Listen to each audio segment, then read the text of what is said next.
नमस्कार मेरे प्यारे दोस्तों, स्वागत है आपके हमारे YouTube channel sky smart classes में। तो मेरे प्यारे दोस्तों, आप लोग देख रहे हैं ये हर एक पेपर में पूछा जाता है। जैसे वर्णमाला में असफल व्यंजनों की संख्या कितनी है? 25। मतलब कोई भी पेपर हो, UPP, UPSI, SSC, group D, railway, GD, home guard, कोई भी हो, TGT, PGT, X Y Z, जो भी पेपर है जो आ रहा है, सभी में हिंदी पूछा जाता है। मोस्ट इम्पॉर्टेंट है मेरे दोस्तों। आप इसको अच्छे से याद कर लीजिए, इधर भी देख लीजिए। हाँ, फिर हमने दो तीन पार्ट करा चुके हैं, 4 पार्ट है। आप इसको अच्छे से देख लीजिएगा और अपना पढ़ लीजिएगा। हम लोग देखिए फिर यहाँ से स्टार्ट करते हैं, फिर उसके बाद इधर हम लोग आते हैं, ठीक है। चलिए देखिए, यहाँ से हम लोग शुरू करते हैं। यहाँ से देख लीजिए, स्वरों के संदर्भ में विशेष तथा विशेषताएं। स्वर स्वतः उच्चरित होते हैं, अर्थात इनके उच्चारण में अन्य किसी ध्वनि की सहायता नहीं लेनी पड़ती। ऋषि का प्रयोग केवल तत्सम शब्द में होता है, अतः इसे तत्सम स्वर कहते हैं। शेष स्वर तत्सम व तद्भव दोनों हैं। आ, ये देख लीजिए, ये आ अंग्रेजी से हिंदी में आया है तथा ग्रहण कर लिया गया है, अतः इसे आगत या ग्रहित स्वर कहते हैं। यह आ तथा ओ के बीच की ध्वनि है। अब स्वरों के उच्चारण में श्वास की मात्रा कम लगती है, अतः सभी स्वर अल्पप्राण होते हैं। स्वरों का उच्चारण करते समय स्वर तंत्रिकाओं में कंपन होता है, अतः सभी स्वर घोष सघोष होते हैं। स्वर ध्वनियों के अंतर्गत कोई भी दंत ध्वनि नहीं है। ये अच्छे से याद रखना आप लोग, ठीक है। आयोग व ध्वनियों का प्रयोग मुख्यतः तत्सम शब्दों में होता है। यहाँ देखिए, विसर्ग हमेशा तत्सम होता है। विसर्ग हमेशा क्या? तत्सम। देखिए, यहाँ देखिए मेरे प्यारे दोस्तों, ये पूछा, देख रहे हैं? परीक्षा में पूछे गए प्रश्न देख लीजिए। हिंदी में ध्वनियाँ कितने प्रकार की होती हैं? 2, स्वर और व्यंजन। वर्ण, यहाँ देख लीजिए वर्णमाला। एक मिनट, आप ये वाला ज़्यादा सही रहेगा ना, ठीक है। चलिए देखिए, देखते हैं हम लोग। हाँ देखिए,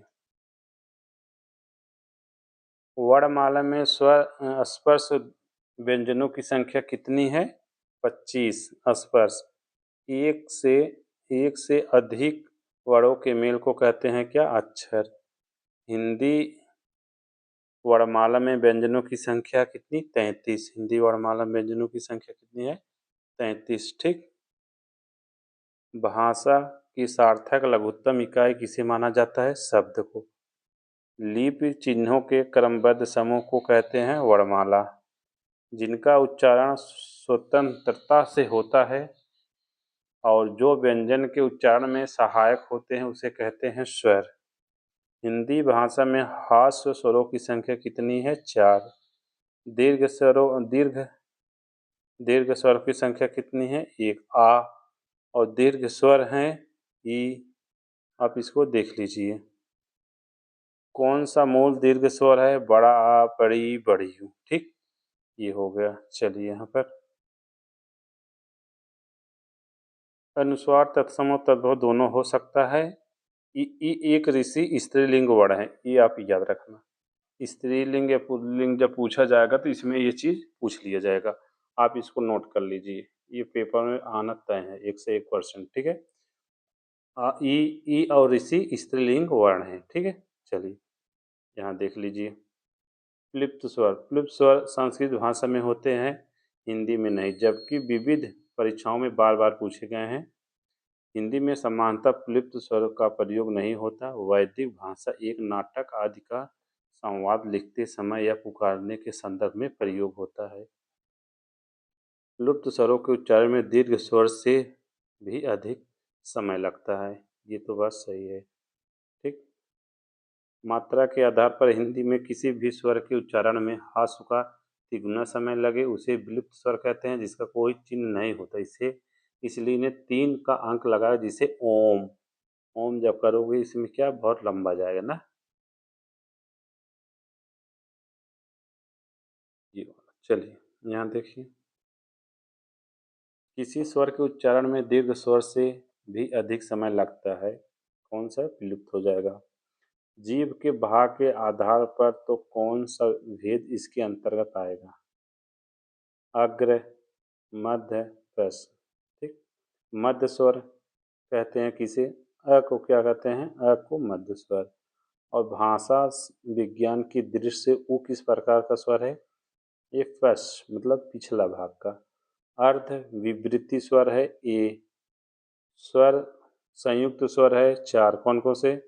ए ओ औ। कंठ तालब स्वर हैं दो, ए ऐ।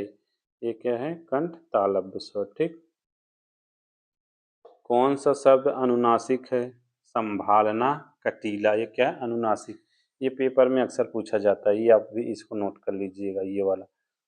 हमेशा ये पूछा जाता है, ये कई बार पेपर में पूछा गया। ठीक है, चलिए देखिए फिर। किस वर्ण का उच्चारण स्थान कंठ तालु है? ए। कंठ तालब कौन सा है? ए ऐ। ए के उच्चारण स्थान का नाम कंठ तालब है। स्वर ए ऐ का उच्चारण स्थान कौन सा है? कंठ तालब। मात्रा के आधार पर स्वर कितने प्रकार के होते हैं? दो, अभी हमने बताया।